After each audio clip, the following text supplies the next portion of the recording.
So one of the comments that I see the most frequently is related to the idea that the Surface Duo is underpowered, that the Snapdragon 855 is not powerful enough for 2020, let alone 2021, and that 6 gigs of RAM is simply insufficient. This comment, I must admit, does frustrate me slightly because I think that it is born of a misunderstanding of how this hardware actually functions. And I don't mean Surface Duo hardware. I mean hardware in general, phone hardware.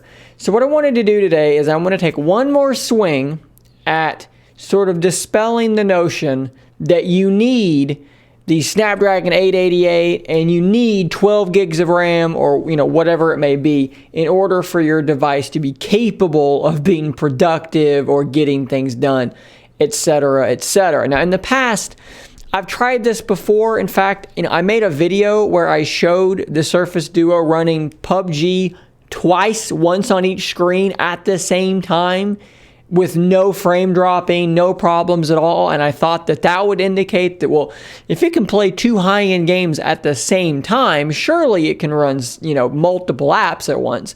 But apparently that wasn't enough. I also showed it next to a phone running the Snapdragon 865, the LG V60 dual screen, and I opened up the same apps over and over, and then I scrolled back to the first app I opened to see if either one of them had dropped the app from RAM after 6 or 8 apps, and neither one of them had. They both opened the apps about the same speed. The Duo was just as fast.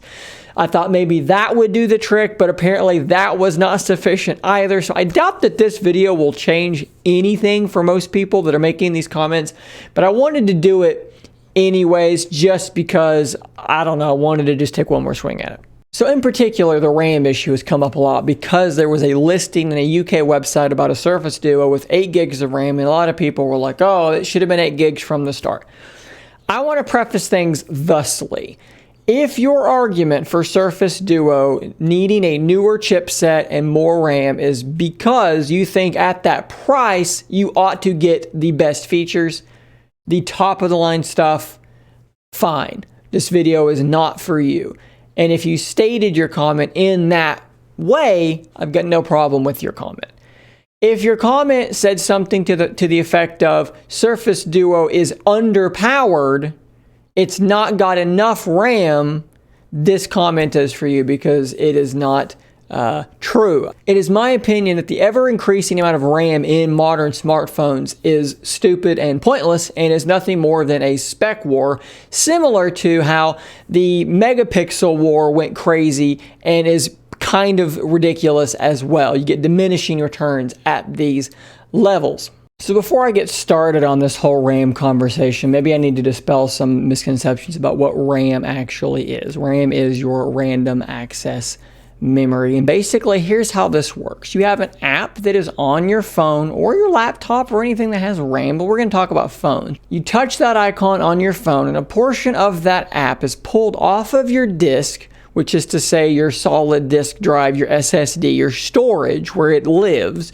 A portion of that app is pulled off the SSD and is loaded into RAM because RAM is a whole heap of a lot faster than even the fastest SSDs. And Android will try to load as many of your running apps into RAM as it possibly can. And when it runs out of RAM, it will close one of those apps to make some free space to load the next app that you're trying to load into RAM. And this all happens seamlessly, and you don't really see it happening. Unless, of course, you're dealing with an issue that some Huawei devices had, as well as some Pixel devices, where the forced closure of apps, even when there was free RAM available, was a little bit too aggressive, but that's more a mistake on the part of the phone maker than it is an actual issue with RAM. So the important question here should be, how much RAM does the average Android app use? And the answer is not nearly as much as I think a lot of you people might be thinking. Something like Twitter, it's going to use like 400 megabytes. Google Photos, 400 megabytes. Even heavier apps like Instagram with all the pictures it's loading only going to use about 700 megabytes. Something like PUBG is going to be in the gigabyte, 1100 megabytes kind of range. And I have to point out again that the only time that RAM becomes a bottleneck is if you're trying to do something that requires more RAM than you have. And if you have 6 gigs of RAM, and let's say only 4 of it is usable, which is not true, it's going to be probably a little bit more than 4, but let's just, for a round number, let's just say 4 gigabytes of it is usable RAM. You can have PUBG Mobile up, Twitter, Instagram, Facebook, YouTube, and more, Gmail. You can have all these apps all loaded into RAM, which means that if you swiped up and held and then went over to that app, pressed it again, it would not have to reload, okay? All these things are open at once. What on earth are we doing on our mobile devices that you need more open apps than that? Are we trying to get to a place where I can swipe up and go to my recents and open an app that I had open 3 days ago and I haven't rebooted my phone in that amount of time and I don't want it to reload? Is that where we're going with RAM? Okay, do yourself a small favor here. Take out your phone, go to your settings. If you're not a developer option enabled person, go down to About, scroll down to Build Number, tap it a whole bunch of times until it says you're a developer, go back, go to Systems, Developer Options, and then Memory. And tell me what your average memory usage is, okay? Tell me what it is, because I'm going to bet you money that it is not anywhere near your actual amount of RAM. No one needs 10, 12 gigs of RAM on their phone. My Surface Pro 7 running Windows, which is way more resource heavy than Android or Android apps, is what, 8 gigs of RAM? You can do PC gaming on 8 gigs of RAM. Why does your phone need 12 gigs of? It doesn't. All it's doing is driving the price of things up higher and higher for no benefit. There aren't even 2 apps you're going to run that's going to tap out the RAM available on Surface Duo. There aren't 3 apps. You could run PUBG Mobile, Call of Duty, and Fortnite and maybe tap out your RAM usage, but I actually don't think you would. It would be close, but I think you could do it. What are we doing that needs more RAM than this? Why do we keep talking about RAM being too little? 6 gigs of RAM is fine. It has been fine. It will be fine next year. Unless, again, you want to be able to open an app you had open 3 days ago and not have it reload, which isn't even a big deal. How long does it take to open an app when it's been taken out of RAM? An extra second? Let's go to the Play Store. That's not in RAM. Oh my God, it took 1 second to open. Look at the difference. That you just saw me open and it not be in RAM. Now it's in RAM. That's what what amount of difference is that? That's the worst case scenario we're talking about. I ran out of RAM and I couldn't keep the Play Store in RAM after it was open 2 days ago or whatever, and it took it an extra 1 second to load. I just can't. I just can't handle it. And you know why it was that fast? Because the Snapdragon 855 is still a fast system on a chip. It didn't get slow when the 865 or the 888 came out.